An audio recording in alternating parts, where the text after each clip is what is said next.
Hello, G-Dub-Dub. It's Mr. Simmons in a tree. I love to climb trees.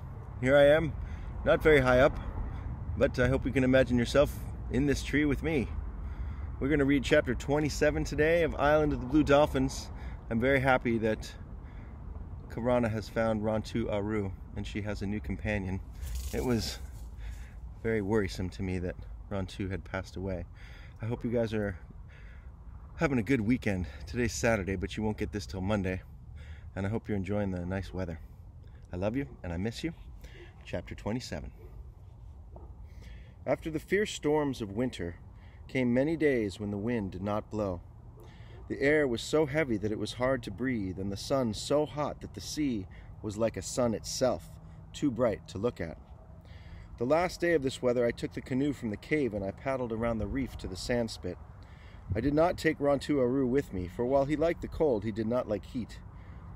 It was good that he did not come with me. The day was the hottest of all, and the sea shimmered with red light. Over my eyes I wore shields made of wood, with small slits in them to see through. She made her own sunglasses, people. That is pretty cool. No gulls were flying. The otter lay deep quietly in the kelp, and the little crabs were deep in their holes. I pulled the canoe up on the beach, which was wet, but steaming with the sun. Early every spring I took the canoe to the sand spit, and I spread fresh pitch in the cracks that needed it. I worked all that morning, stopping from time to time to cool off in the sea. As the sun climbed high, I turned the canoe over and I crawled under it, and I went to sleep in the shade. I had not slept long when I was suddenly awakened by what I thought was thunder. But upon looking out from my shelter, I saw that there were no clouds in the sky. Yet the rumbling sound kept on. It came from a distance, from the south, and as I listened, it grew louder. I jumped to my feet. The first thing that caught my gaze was the gleaming stretch of beach on the southern slope of the sand spit. Never in my life on the island had I seen the tide so low. Rocks and small reefs that I did not know were under the sea stood bare in the blinding light. It was like another place. I had gone to sleep and woken up on another island. The air was suddenly tight around me. There was a faint sound as if some giant animal were sucking the air in and in through its teeth. The rumbling came closer out of an empty sky, filling my ears. Then, beyond the gleam of the beach and the bare rocks and the reefs more than a league beyond them, I saw a great white crest moving down upon the island. It seemed to move slowly between the sea and the sky, but it was the sea itself. I tore off the shields I wore over my eyes. In terror, I ran along the sand spit. I ran and I stumbled and got up and ran again. The sand shuddered under my feet as the first wave struck. Spray fell around me like rain. It was filled with pieces of kelp and small fish. By following the curve of the sand spit, I could reach the cove and the trail that led to the mesa, but there was no time for this. Water was already rushing around my knees, pulling from every direction. The cliff rose in front of me, and though the rocks were slippery with sea moss, I found a hold for a hand and then a foot, and thus, a step at a time, I dragged myself upward.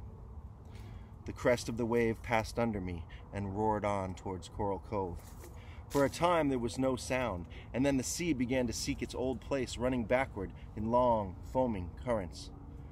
Before it could do so, another great wave moved out of the south. Perhaps it would be even bigger than the first one. I looked up the cliff. It rose straight above me. I could climb no further. I stood facing the rock with my feet on a narrow ledge and one hand thrust deep into the crack. Over my shoulder I could see the wave coming. It did not come fast, for the other wave was still running out. For a while I thought that it would not come at all because the two suddenly met beyond the sand spit. The first wave was trying to reach the sea and the second one was struggling towards the shore. Like two giants, they crashed against each other. They rose high in the air, bending first one way and then the other. There was a roar as if great spears were breaking in battle, and in the red light of the sun, the spray that flew around them looked like blood.